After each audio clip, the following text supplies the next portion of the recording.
Now, Albert Pike wrote a letter to Mazzini, and that was dated August 15, 1871, in which he propagated that there should be a world order, a one order where all nations are under the control of one central organization. And in order to achieve this, they planned, and there are numerous quotes for this, so I've put a number on the screen because some will say, I don't trust this, I don't trust that, I don't trust the other. Here are references down there. There are references up there. There will be references in other slides, so it comes from different sources. He said, and this was, by the way, on display in the British Museum and could be seen there until it was taken away. The First World War, to overthrow the power of the Tsars in Russia, protector of orthodoxy, and bring about an atheistic communistic state. Did that happen? Yes. Now that was written long before this event. Long before this event. This was written in 1871. This war broke out in 1914. The Second World War. That's also written long before the event. To originate between Great Britain and Germany, to strengthen communism as antithesis to the Judeo-Christian culture, and bring about a Zionist state in Israel. Did it achieve this objective? Yes. In fact, after this war, Israel, in its present form, was reinstated under the protection of Britain. And then, interestingly enough, a Third World War, a Middle Eastern war involving Judaism and Islam and spreading internationally. That's fascinating. Is that on the cards, or what do you think? Here, the police officers, FBI agents, towers, a huge explosion now, waiting on all of us.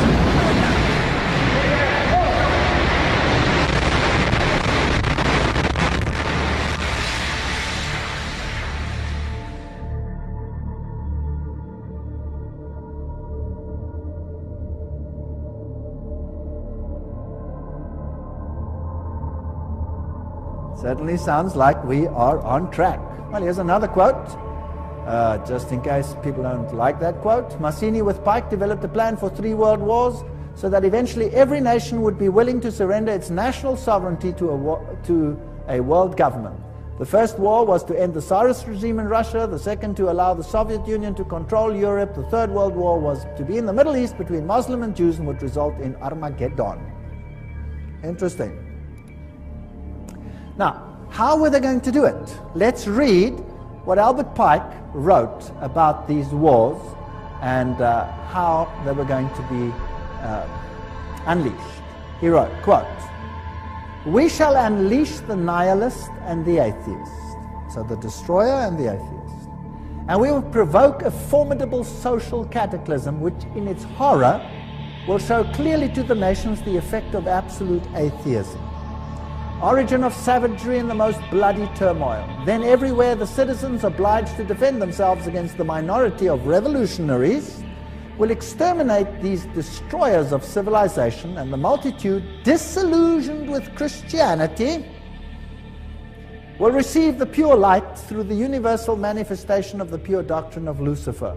The destruction of Christianity and atheism, both conquered and exterminated at the same time." Wow, what a clever plan. So you rub the two systems which you create up against the other. You create atheism as an antithesis to the Judeo-Christian culture. You have these two clash until they rub each other up, and then out of that you will get a new world order where you have a new religion which is far more esoteric and actually honors Satan. Isn't that a rather clever plan? Well, it's very successful. That is why Ordo ab Cao is the verse, if you like, that Freemasonry uses. This is one of their documents, remember, that I photographed in a Masonic lodge.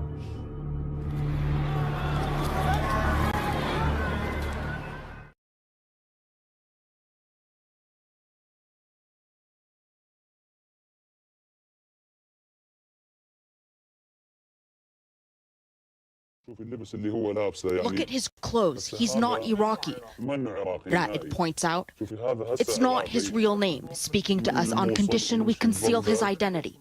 Ra'ed's wife and children are still in Mosul and could be slaughtered. Ra'ed, wanted by ISIS, just escaped with this video he shot on his phone. He believes the man he filmed is Afghan. So he's saying we're going to go from Mosul to Baghdad to Jerusalem. And he says he was speaking in broken Arabic and clearly wasn't Iraqi. Ra'ed's experience in the images a rare glimpse into the murky world of ISIS and how it solidified its grasp. See, the kid is giving the ISIS fighter a kiss. Some of the women were even throwing chocolate on them and shouting, "You saved us from the security."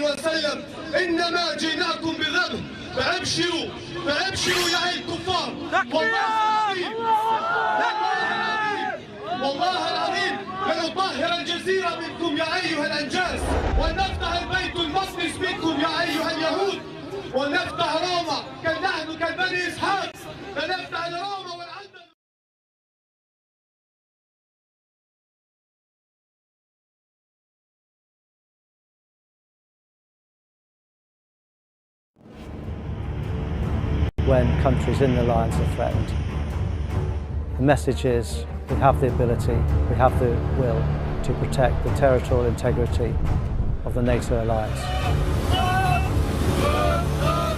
And tonight we saw an example, capable air forces flying over Latvia, paratroopers jumping, holding the ground with all the other elements.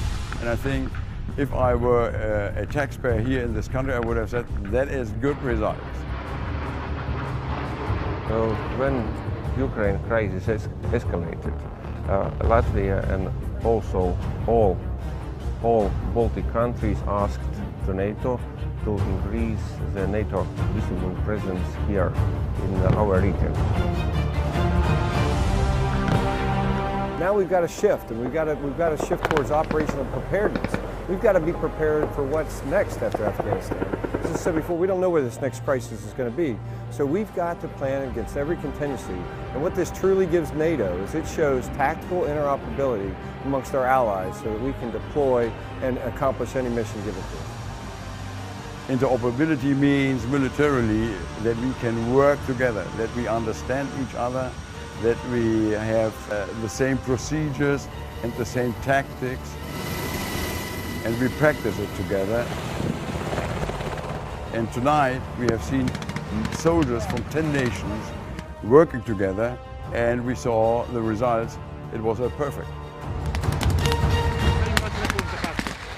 Exercise Steadfast Javelin 2 are absolutely fundamental to the operational readiness of NATO and all the nation's forces in it. Attenzione, attenzione!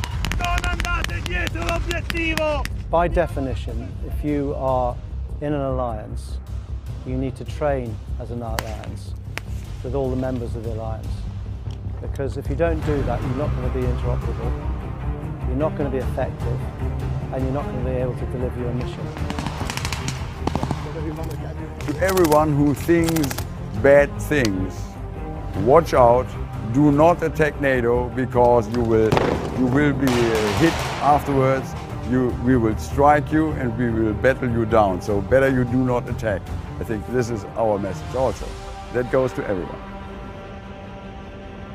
And I think Steadfast Javelin demonstrate that we have the capability to train and exercise, and also at the same time we can ensure that the alliance is prepared to defend its territory and their people. If paragraph number 5 will be used, it is necessary that all participants from NATO countries already knows each other, and it's more easy to start operation where it is necessary. Make sure you do your lap belt. We don't know where we're going to go to next, what operation or what mission or what crisis is going to pop up around the world. We're not going to deploy there alone. We're going to deploy with our allies. So if we're going to deploy together, we've got to train together. And that's why this exercise, to give them a really complex objective, was to tackle a very difficult challenge is what's going to make us ready for tomorrow, whatever that challenge would be.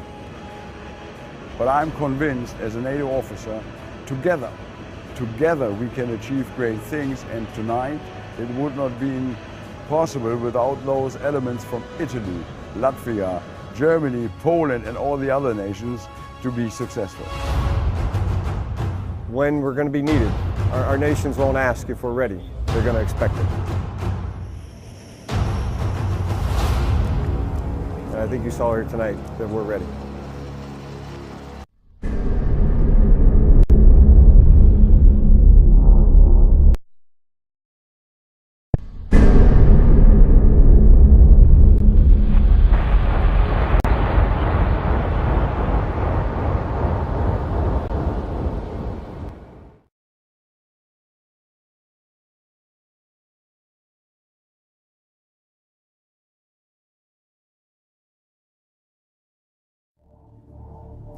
Now, Albert Pike wrote a letter to Mazzini, and that was dated August 15, 1871, in which he propagated that there should be a world order, a one order where all nations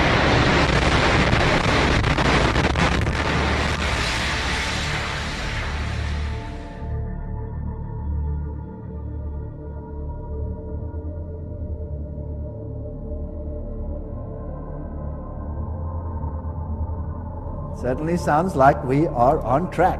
Well, here's another quote, just in case people don't like that quote. Mazzini with Pike developed a plan for 3 world wars so that eventually every nation would be willing to surrender its national sovereignty to a world government. Yes? In fact, after this war, Israel, in its present form, was reinstated under the protection of Britain. And then, interestingly enough, a Third World War, a Middle Eastern war involving Judaism and Islam and spreading internationally. That's fascinating. Is that on the cards, or what do you think?